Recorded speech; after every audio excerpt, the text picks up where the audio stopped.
Everyone, my self Vanshika Gupta. Welcome back to my channel commerce educator. इस video में हम लोग बात करने वाले हैं कि केस स्टडीज़ को कैसे सॉल्व करना है। बिजनेस स्टडीज़ का आपका लास्ट पेपर है, तो बिल्कुल भी इसमें लेजीनेस नहीं दिखाना है। इसको भी एकदम फोड़ के आना है, जिससे आपका जो रिज़ल्ट है वो अच्छा रहे, आपका स्कोर मेंटेन रहे। बिकॉज अगर एक भी सब्जेक्ट में मार्क्स कम रह गया तो फिर रिजल्ट डाउन हो जाता है। तो इसलिए आपको बिल्कुल भी लेजीनेस नहीं दिखाना है, ऑनेस्टली आपको अच्छे से पढ़ाई करनी है और अपना बेस्ट दे के आना। सी, अगर आपने इस पेपर में थोड़ी सी मिस्टेक कर दिया, अगर आपका मार्क्स डाउन रह गया तो आपका रिजल्ट ओवरऑल बेकार हो जाएगा। इसलिए आपको क्या करना है कि अपना स्कोर मेंटेन रखना है, आपको पढ़ाई करनी पड़ेगी। आपके पास सिर्फ और सिर्फ कल का दिन है, उसमें आप अच्छे से पढ़ाई कीजिए। और केस स्टडीज़ की बात रही, वो इस वीडियो को देखने के बाद आपकी टेंशन ख़त्म हो जाएगी केस स्टडीज़ के लिए। इस वीडियो में बहुत ही बेस्ट तरीके से means 5 steps, follow these 5 steps to identify the case studies. Okay, so let's start this video. तो फर्स्ट स्टेप में आपको क्या करना है कि अपनी केस स्टडीज़ के क्वेश्चन रीड करना है। First step is to read your questions properly. अपने क्वेश्चन को आराम से बहुत अच्छे से रीड करिए, उससे आपको पता चलेगा कि आपको केस स्टडीज़ में फाइंड आउट क्या करना है। आपको पता तो होना चाहिए कि केस स्टडीज़ में क्या फाइंड करना है। जब तक आपके पास ओके, तो सबसे पहले आप क्वेश्चन को रीड कीजिए, इसमें पूछा क्या गया है।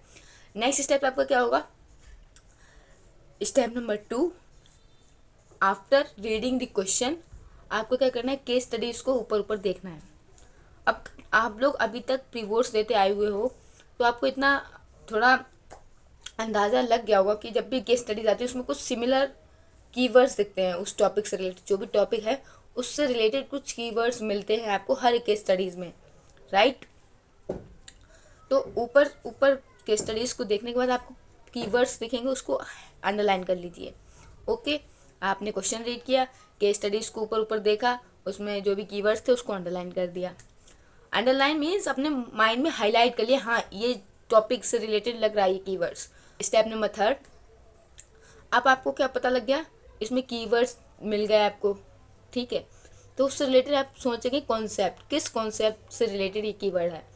जैसे आपको कीवर्ड दिखेगा तो आपके माइंड में कॉन्सेप्ट हिट होगा, उस कीवर्ड से रिलेटेड जो भी कॉन्सेप्ट होगा हिट होगा, राइट।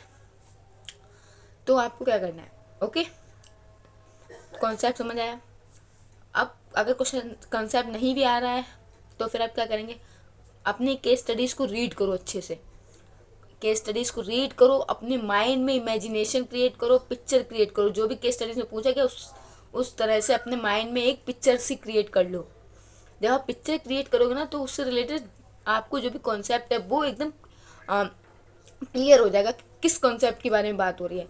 अगर आपने पिक्चर क्रिएट कर ली तो मुझे नहीं लगता कि आप लोग की केस स्टडीज़ गलत हो पाएंगी। 101% आपका केस स्टडी सही जाएगा। आपको केस स्टडी पढ़ो, उससे रिलेटेड इमेजिनेशन में अपनी पिक्चर क्रिएट करो, इमेज बनाओ। ओके, जैसे जैसे केस स्टडीज़ बोलता जाए वैसे वैसे अपने माइंड में इमेजिनेशन क्रिएट करो, पिक्चर्स क्रिएट करो। जब आप इतना कर लेंगे ना, तो आपकी केस स्टडीज़ का जो भी कंसेप्ट होगा आपको सामने आ जाएगा, अपने आप ही हिट हो जाएगा। हाँ, कभी कभी क्या होता है, जो अभी हम लोग उसमें कुछ फाइंड आउट कर रहे होते हैं, उसमें क्या होता है कि कोई 2 कॉन्सेप्ट जो होते हैं वो सिमिलर लगते हैं। कहीं लगता है कि हाँ ये वाला कंसेप्ट लगेगा, कहीं लगता है कि हाँ ये वाला लगेगा, ऐसा मोस्टली होता है। तो उस केस में क्या करना है, दोनों कॉन्सेप्ट रखो अपने माइंड में। पहले फर्स्ट कॉन्सेप्ट उठाया, उसके अंदर देखा क्या क्या चीज़ है, सेकेंड कॉन्सेप्ट उठाया, उसके अंदर देखा क्या क्या चीज़ है। जब आप फिर उसको अप्लाई करो कि कौन सा कॉन्सेप्ट ज़्यादा फिट बैठ रहा है वहाँ पर। अगर फिर भी आपको नहीं समझ में आए तो फिर आप देखो कि दोनों कॉन्सेप्ट में डिफरेंस क्या है। डिफरेंस देखने के बाद फिर उसको कंपेयर करो। डिफरेंस जब आप देखोगे तो फिर कंपेयर करोगे, उसके बाद आपको समझ आ जाएगा कि किस कॉन्सेप्ट से रिलेटेड बात हो रही है। ओके, एंड आपको ऐसा ना हो 4 कि आपको जो भी क्वेश्चन दिया जाए उसी के अकॉर्डिंग आंसर लिखिए। हाँ, थोड़ा उसका मार्क्स का वेटेज देख लीजिएगा। ऐसा नहीं कि आप सिर्फ कॉन्सेप्ट आइडेंटिफाई कर लें, उसके बारे में ना लिखें। अगर 1 मार्क्स का है तो ऑब्वियसली आपको सिर्फ कॉन्सेप्ट लिखना है। अगर 3 मार्क्स का पूछा गया है तो फिर आपको ऑब्वियसली उसके अंदर डिटेल भी देनी है। स्टेप नंबर 5 क्या है, स्टेप नंबर 5 है कि कीवर्ड्स आपको एक बार रीड कर लेने हैं। अब वो कीवर्ड्स कहाँ से मिलेंगे, वो पीडीएफ मैं आपको टेलीग्राम पर प्रोवाइड कराऊंगी। उसमें हर चैप्टर के आपको कीवर्ड्स गिवन हैं। तो उस पीडीएफ को ज़रूर से एक बार रीड करना। वो पीडीएफ आपको मिल जाएगी टेलीग्राम ग्रुप पर, उसकी लिंक मेरे डिस्क्रिप्शन बॉक्स में है इस वीडियो के। तो ज़रूर विजिट करिएगा, उस पीडीएफ को ज़रूर से रीड कीजिएगा, जिससे सारे कीवर्ड्स आपको पता चल जाए कि कौन से कॉन्सेप्ट्स के किस कॉन्सेप्ट का क्या कीवर्ड्स हो सकता है। तो उस पीडीएफ को ज़रूर से रीड कीजिएगा। एंड मैं आपको एक बार से रिवाइज कराती हूँ कौन कौन से 5 स्टेप मैंने बताया।